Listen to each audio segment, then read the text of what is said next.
Hai, Assalamualaikum. Selamat datang ke channel AR Reaction.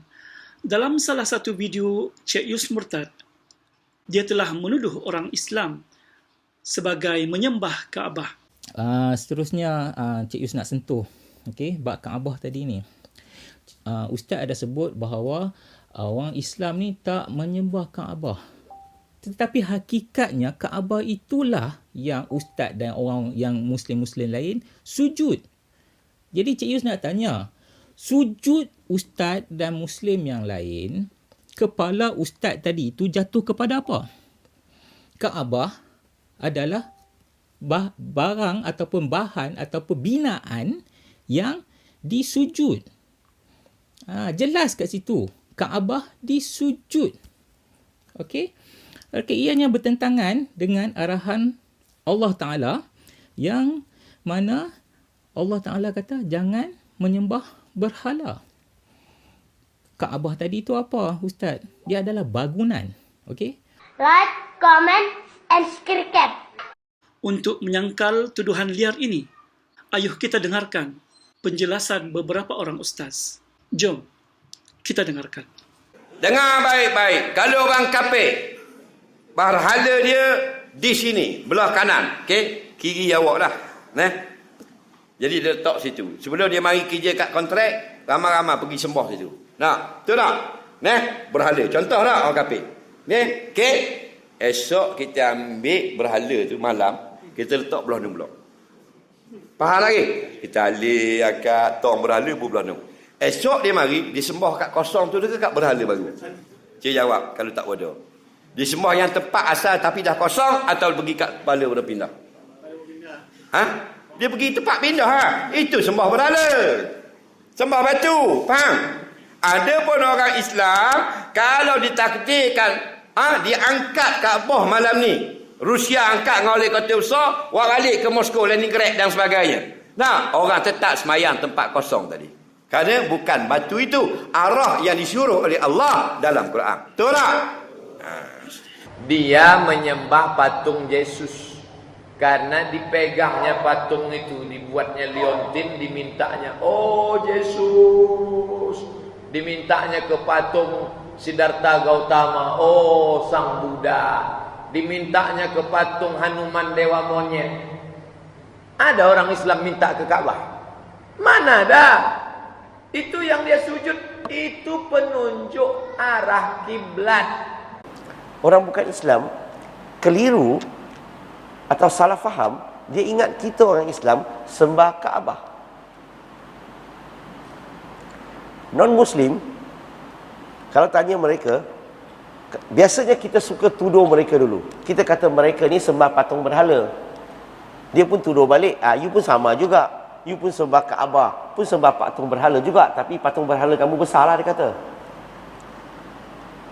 Persoalannya, kita sembah Kaabah ke? Tak. Macam mana kita nak buat mereka faham bahawa kita sembah kepada Allah, kita tidak sembah kepada Kaabah? Macam mana kita nak terangkan?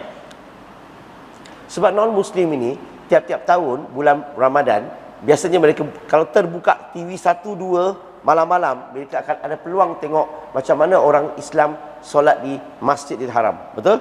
Lepas tu, kita bila solat, kita sujud. Ada orang yang pegang Kaabah lah, cium Kaabah lah dan sebagainya. Maka dia ingat kita sembah Kaabah. Macam mana nak jelaskan supaya mereka tak salah faham? Yang pertama yang kita boleh buat adalah boleh baca ayat Quran kepada mereka.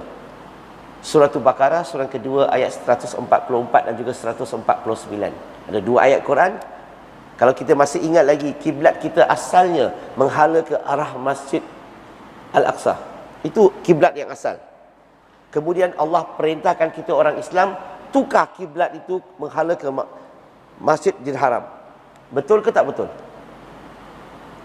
So, kalau kita faham kiblat asalnya Masjid Al-Aqsa, Allah perintahkan kita tukar arah tu kepada Masjidil Haram. The direction of the sacred mosque. Artinya apa? Arah itu, bukan bangunan itu. Kenapa satu arah? Satu arah untuk menunjukkan kesatuan, unity. Unity. Bayangkan kalau satu masjid, setiap orang sembahyang atau solat kita menghala ke arah yang berbeza-beza, apa akan berlaku?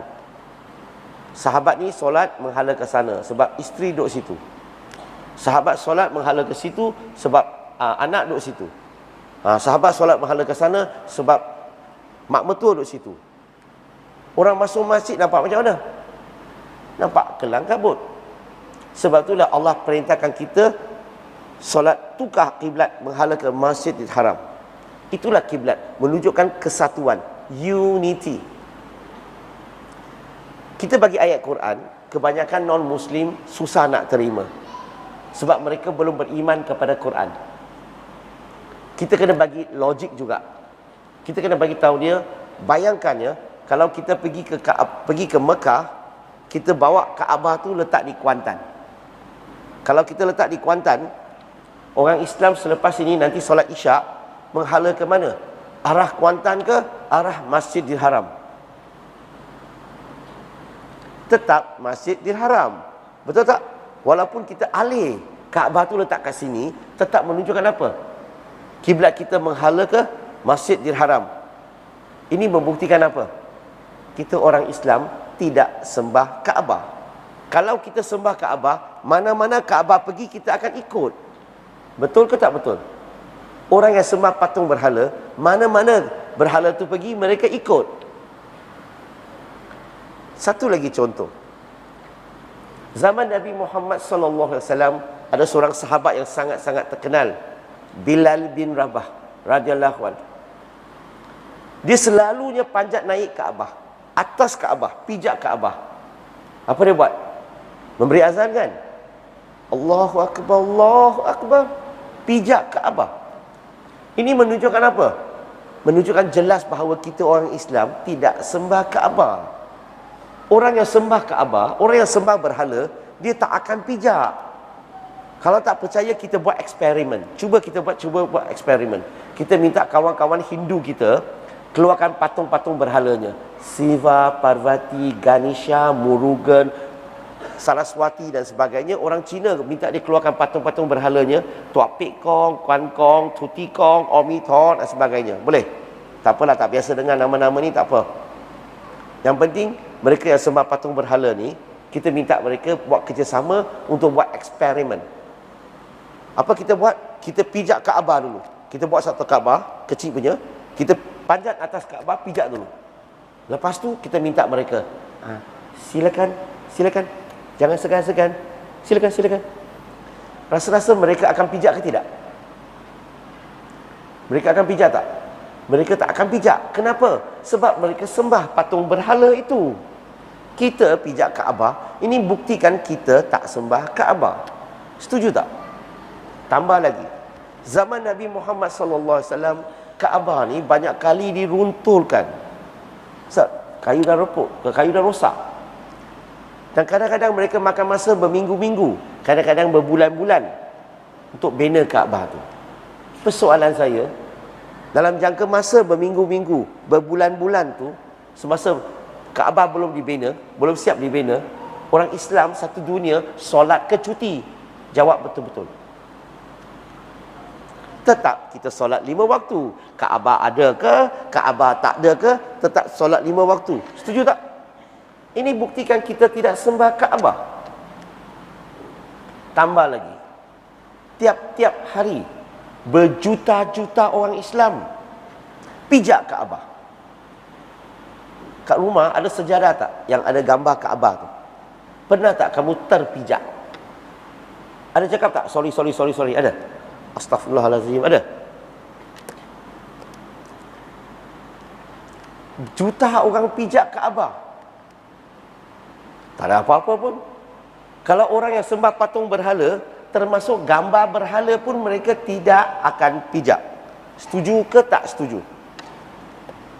Orang yang sembah patung berhala, termasuk gambar berhala pun mereka tak akan pijak. Ini menunjukkan apa? Kita tidak sembah Kaabah. Setakat inilah saya dah masuk Islam 23 tahun. Tak pernah saya dengar ada orang Islam sembah Kaabah. Hanya solat menghala ke arah Kaabah tu ada, sembah Kaabah tu tak ada. Tapi kalau sesiapa yang ingin sembah, bagi saya tempat tersediakan untuk dia adalah api neraka. Kenapa? Sebab telah syirik kepada Allah Subhanahu wa taala. Dalam Islam kita tauhid kepada Allah. Kita tidak sembah apa-apa. La ilaha illallah. Kita tak akan sembah apa-apa melainkan Allah Subhanahu wa taala. So, jelas tak kita orang Islam tak sembah Kaabah? Maka kita kena bagi keterangan sedemikian supaya orang bukan Islam faham bahawa kita tidak sembah Kaabah. Wahai Cik Yus Murtad, hidup ini janganlah seperti burung kekak tua, banyak bercakap tetapi otak kosong. Sekian sahaja perkongsian untuk kali ini. Assalamualaikum. Like, comment, and subscribe.